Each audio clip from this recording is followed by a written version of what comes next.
No princípio criou Deus os céus e a terra. Gênesis, capítulo 1, verso 1. Muitos evangélicos olham para o Antigo Testamento com desconfiança e com preconceitos a respeito da sua mensagem para a igreja. O pensamento que prevalece é que o Antigo Testamento apresentaria um Deus vingativo, irado, que manda matar até crianças, e os crentes desse período eram justos por terem obedecido à lei de Moisés e não porque foram alcançados pela graça. No Novo Testamento, no entendimento destes evangélicos, seria o período da graça, do amor, em que o Senhor é apresentado como Deus de amor e misericórdia. Infelizmente, os que defendem estes pressupostos não param para pensar que estão afirmando que Deus mudou de um período para o outro e que os crentes do Antigo Testamento teriam sido salvos por obras e não pela graça através de Cristo. Logo, Cristo não era o único caminho, a verdade e a vida, como está em João 3,16, para aqueles que foram salvos no período do Antigo Testamento, como nos apresenta, por exemplo, o capítulo 11 de Hebreus, onde os crentes do Antigo Testamento foram salvos e é declarado pela fé, porque creram na promessa. A promessa é Cristo. Estes mesmos cristãos que negam estas verdades do Antigo Testamento utilizam partes deste testamento como carregar a arca, derrubar muros de Jericó, derrubar o gigante e assim por diante, com alegorias e aplicações completamente distantes da verdade. A minha intenção nessas devocionais é despertar em você o desejo de estudar o Antigo Testamento com outro olhar e enxergar que existe uma unidade de revelação entre os dois testamentos e que é possível compreender a mensagem do Novo Testamento sem entender o Antigo Testamento. Não há como você compreender a mensagem do Novo sem compreender a do Antigo. Mostrar a você que Cristo brilha em cada página das Escrituras, de Gênesis a Apocalipse.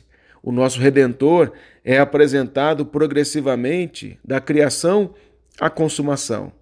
Iremos ler partes do livro de Gênesis com essa perspectiva e, à luz de toda a Escritura, aprender o que estas partes ensinam realmente. Naturalmente, os dois primeiros capítulos deste maravilhoso livro destacam Deus como Criador dos céus e da terra. Mas o que isso significa realmente? Qual a relação desta narrativa com o restante das Escrituras? O que implica o conteúdo desta narrativa para a minha vida cristã? Estas e outras perguntas serão respondidas no decorrer desta série de estudos. O primeiro texto que iremos meditar, ou a primeira parte do texto que iremos meditar, é do capítulo 1 deste livro.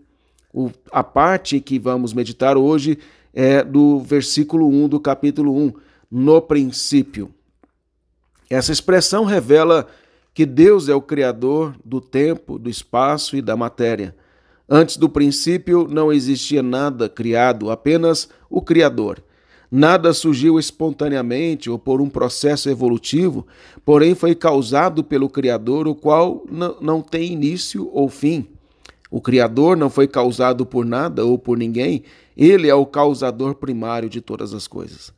A Confissão de Fé de Westminster, no capítulo 4, diz que ao princípio aprouve a Deus o Pai, o Filho e o Espírito Santo para a manifestação da glória de seu eterno poder, sabedoria e bondade, criar ou fazer do nada, no espaço de 6 dias, e tudo muito bom, o mundo e tudo que nele há, quer as coisas visíveis, quer as invisíveis. Ele não usou uma matéria pré-existente para criar todas as coisas. Caso tivesse feito isso, essa matéria seria divina. Como Paulo afirmou aos atenienses, que nele movemos e existimos, Atos 17, 28, o tempo é para o que foi criado e não para o Criador. Para ele tudo é uma realidade, não tem passado, presente ou futuro. Na mente infinita dele, toda a realidade é contemplada sem etapas, sem sucessões, sem momentos. Nossa mente só pode pensar em coisas que ocorrem por etapas, por momentos sucessivos, porque somos criaturas e não podemos compreender o Criador. Não podemos compreender o Criador porque ele é infinito e nós finitos. O finito não pode conter o infinito.